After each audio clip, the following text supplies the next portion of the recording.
All right, let's jump right in. Today, we're going to crack open a really powerful idea from way back in the 17th century. It's about a kind of master key to an entire way of thinking, and it comes from the theologian John Owen. Just think about that for a second. What if every complex thought, every doctrine, every single thing you believed, all hinged on one single central point? What would that point be? And what would happen if it were gone?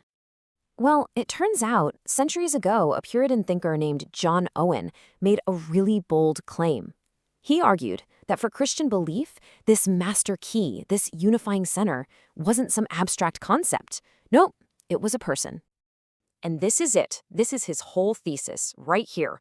Owen called the person of Christ the great repository of sacred truth. Now, a repository, it's just a fancy word for a storehouse, or maybe even better, a treasure chest. It's the one central place where everything valuable is kept safe and organized. For Owen, this means all divine truth is stored in and only makes sense through the person of Jesus Christ. Okay, so if Christ is the treasure chest, what's the actual treasure inside? Let's take a closer look at what Owen even means when he says sacred truth. At its most basic level, Owen says divine truth is simply the declaration of God's own plans and purposes, what he calls the counsel of God. But to really get this, we need to see how he splits this idea into two distinct categories. So check this out. On one hand, you've got what he calls essential truth. This is God's very being. He doesn't just tell the truth, he is truth. He's the source. Then, on the other hand, you have declarative truth. This is all the stuff God chooses to reveal to us about his plans and his wisdom for us. And this is where it all clicks together. Owen leans heavily on this verse from the Apostle Paul. Why? Because it shows that Christ is the one single place where both kinds of truth, the truth of who God is and the truth of what God says, are held together. They're hid or safely stored right there in him. Owen then gets even more specific, breaking it down in four ways. Christ is truth essentially, because, well, he is God. He's truth efficiently, because he's the one who perfectly reveals God to us. He's truth substantially, as the reality that the entire Old Testament was pointing towards. And finally, subjectively, because all the truth we need for salvation is found in him. The bottom line here is massive. For Owen, you absolutely cannot separate truth from the person of Christ. So let's build on that. If all truth is connected to Christ, what does that connection actually do? Owen argues it gives truth two absolutely essential qualities it wouldn't have otherwise. It's light and it's power.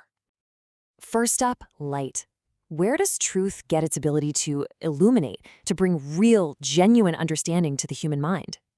Owen uses this beautiful metaphor. He says that truth is like a beam of light from the sun. Christ is the sun of righteousness, the source of all spiritual light. So a doctrine or a piece of theology, if it's disconnected from him, is like a sunbeam cut off from the sun. The moment it's separated, poof, it goes dark. It might still be a fact, sure, but it has no power to bring light to the soul. And second, what about its power?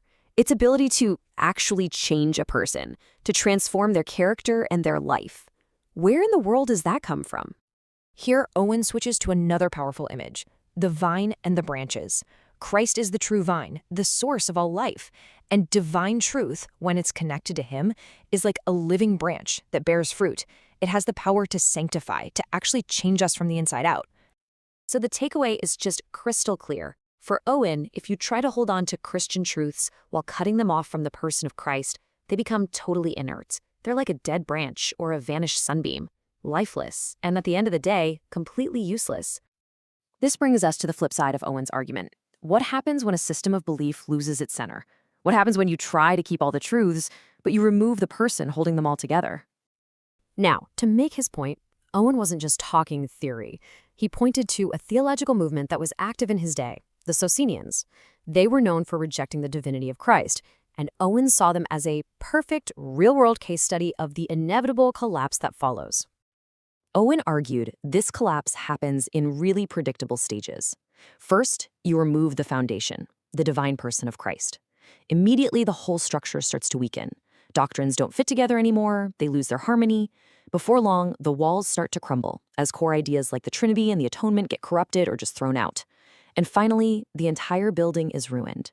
and the knowledge that's left over is, in his words, fruitless and useless. This quote really just nails his whole argument. The doctrines of the Christian faith, according to Owen, are like puzzle pieces. They only form a coherent picture when they're all assembled around that one central piece, Christ himself. You take him away, and you're just left with a jumbled, contradictory mess. So, okay, this is a 17th century idea. Why does it still matter? What's the practical takeaway for us right now? Well, it all comes down to how we approach the idea of knowledge itself. Owen presents us with two ways of knowing. There's what he calls notional knowledge, which is basically just collecting doctrines like facts, all disconnected from their source. This kind of knowledge, he warns, is lifeless. It can't change you. But then there's living truth, which he defines as learning the truth as it is in Jesus. See, this kind of knowledge isn't about information, it's about transformation. And that's the whole point, isn't it? The ultimate goal isn't to win a trivia game about theology. The goal is to be fundamentally changed by the truth, to have it renew the image of God in us, and to be conformed to the likeness of Christ, the very center of that truth. So we're left with this question, which I think just perfectly encapsulates Owen's entire argument. Is the truth you hold a flat map of some distant country that you just study, or is it a living guide who takes you by the hand and leads you on the journey? For John Owen, the answer makes all the difference in the world.